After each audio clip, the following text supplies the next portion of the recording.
Zee 24 तास एक पाऊल पुढे।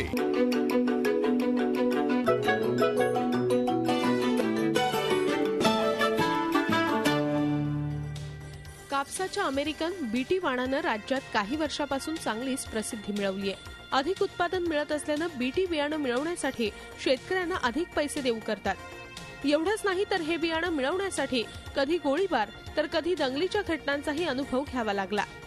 पहिले काही दिवस बीटी वाणामुळे चांगलं उत्पादन मिळालं, मात्र नंतर येणाऱ्या तुटपुंज उत्पादनामुळे नंदुरबार जिल्ह्यातील शहादा तालुक्यातील शेतकऱ्यांनी पुन्हा देशी वाणाची लागवड केली।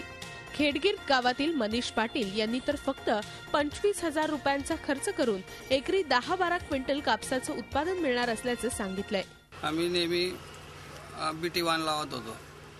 दरवर्षी बीटी वाणाने रोगराईने एवढे त्रस्त झालो, खर्च वाढला बीटी वाणाचा, त्याच्यामुळे आम्ही यावर्षी देशी वाणाची निवड केली। या झाडाला आजच्या तारखेला 200 ते 250 बोंड एका झाडाला आहेत। हा कापूस 5 बाय डायरेक्ट लावला आहे आम्ही टोचन पद्धतीने। याच्या उत्पादन एकरी आम्हाला 12 ते 13 क्विंटल एकरी यायला पाहिजे अशी आशा आहे। यापूर्वी बीटी वाणाची लागवड अधिक फायदेशीर ठरत होती, मात्र वाढत्या महागाईमुळे पारंपरिक वाण आजही फायदेशीर आणि कमी खर्चिक असल्याचंही मनीष पाटील यांनी सांगितलं। बीटीवर रोगांचा इतका फैलाव झालाय की त्यांच्यावर नियंत्रण मिळवण्यातच एकूण उत्पन्नाच्या 50% रक्कम खर्च होऊन जाते। त्यामुळे सरळ वाणामुळे शेताचा पोतही टिकून राहतो। देशी वाणानंतर लगेच गहू अथवा केळी पिकाची लागवड करता येत असल्यानं जमीन वर्षभर एकाच पिकाखाली अडकून पडत नाही। हा सर्वात मोठा फायदा या सरळ वाणाचा असल्याचं पाटील सांगतात। कृषी विभागही या प्रयोगाला दुजोरा देत असून यापुढे शेतकऱ्यांनी सरळ वाणांची लागवड करण्याचं ठरवलंय। बीटीयुक्त वाणांनी सुद्धा आपल्याला अपेक्षित उत्पादकता जी अपेक्षित आहे ती आपल्याला मिळताना दिसत नाही। आजच आपण पाहतो की संपूर्ण कापसाचे क्षेत्र खाली होऊन गेलेले आहे, म्हणजे त्यांच्यावर एकतर लाल्या मोठ्या प्रमाणावर यायला लागून गेला आहे आणि निमॅटोडचा प्रॉब्लेम आलेला आहे।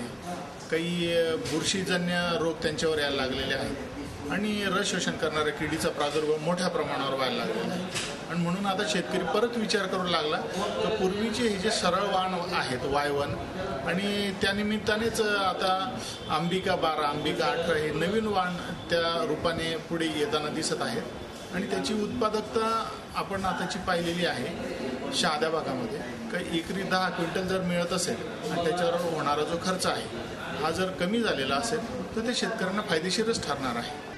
कमी खर्चात कमी मजुरीत किफायतशीर उत्पन्नासाठी कापसाच्या सरळ वाणाच्या लागवडीचा प्रयोग यशस्वी होत असल्यानं शेतकऱ्यांनी यापुढे सरळ देशी वाणाची लागवड करावी असं आवाहन केलंय। झी 24 ताससाठी नंदुरबारहून प्रशांत परदेशीसह ब्युरो रिपोर्ट, मुंबई। झी 24 तास एक पाऊल पुढे।